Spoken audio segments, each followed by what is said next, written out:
நான் வீடியோ எடுத்துட்டு போவோம் வலிக்குன்னா இந்த அம்மாண்ட ஒரு வசனத்தை பாருங்க. உண்மையிலேயே புலம்பெயர் உறவுகள் கண்டிப்பா இந்த வசனத்தை பாருங்க. நான் சொல்லி கொடுத்துங்க சொல்லணும் மட்டும் இல்லை, உண்மை நிலவரம் இதுதான். இந்த மாவீரர் போராளிகளா இருந்தாக்கிட்ட நிலவரம் இதுதான். என்ன மாதிரி நாங்க ஒரு மண்ணுக்கு புள்ளைய நான் கூத்துட்டு இருக்கிறீங்க, நீ புள்ளையில வச்சிருக்கவங்க உழைக்கிறவங்க எங்களுக்கு ஒரு மதிப்பு இல்லை தானே தம்பி. இப்போ நாங்கள் பிச்சை எடுத்தால் நாங்கள் பாருங்க பிச்சை எடுக்குன்னு சொல்லுங்க பாப்போம். எந்த பிள்ளை வீட்டை இருந்தால் உங்களுக்கு பிள்ளையுமே எந்த பிள்ளையும் வீட்டை இருந்தால் எனக்கு எனக்கு மதிப்பு இருந்தான்னு சொல்லுங்க பாப்போம். நம்ம மாதிரி நம்ம இந்த வீட்டு வேலைக்கு போய் சத்தியமான கதை போய் நான் அந்த வீட்டை கட்டி எடுப்பேன். இந்த வீடு கட்டினா இந்த பள்ளியில வேலை எடுத்து வீட்டு வேலை போயிட்டான் தம்பி. நான் அந்த வீட்டுக்கு அவ சொல்றா, மண்ணுக்கு கொடுத்துட்டு இந்த நாட்டுக்காக இந்த மண்ணுக்கு கொடுத்துட்டு தங்களுக்கு மரியாதை இல்லையா, ஒரு பெருமதி இல்லையா. பிச்சை எடுத்து கூட சாப்பிடலாமன்னு யோசிச்சா கூட அந்த புள்ளையற்ற பேர் கெட்டு போயிடும். இந்த மண்ணுக்காக தாயகத்துக்காக இந்த புள்ளையற்ற பேர் கெட்டு போயிடுமெண்டு தான் அதை கூட அப்படி யோசிக்க இல்லையா. ஒரு சீரியஸா சொல்றோம்னு ஒரு பெத்த தாயின் ஒரு வேதனை எனக்கு தெரியும். எங்களுக்கும் 2 மாவீரர், நான் உங்களுடைய அம்மாட்ட வேதனை பார்த்துருக்குறேன்.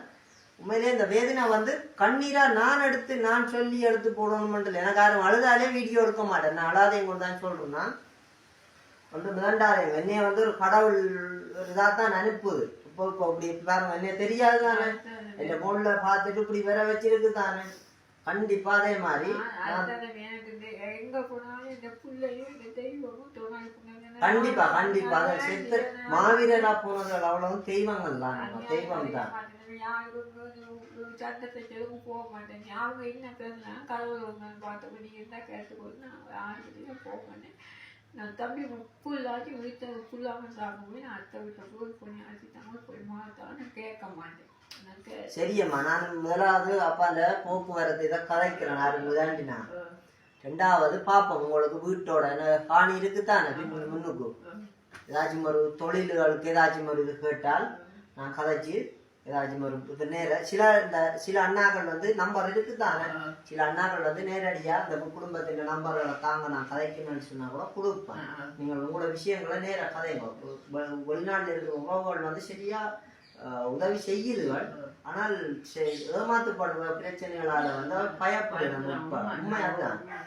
ஆனால் உதவி செய்வோம் நிறைய பேருக்கு விருப்பம் இருக்குது. இந்த பிரச்சனைகளால தான் அவையிலும் பயப்படணும்.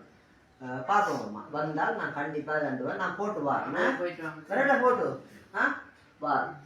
சரி ஐயா, வாரம் போட்டு சரி அண்ணா போ.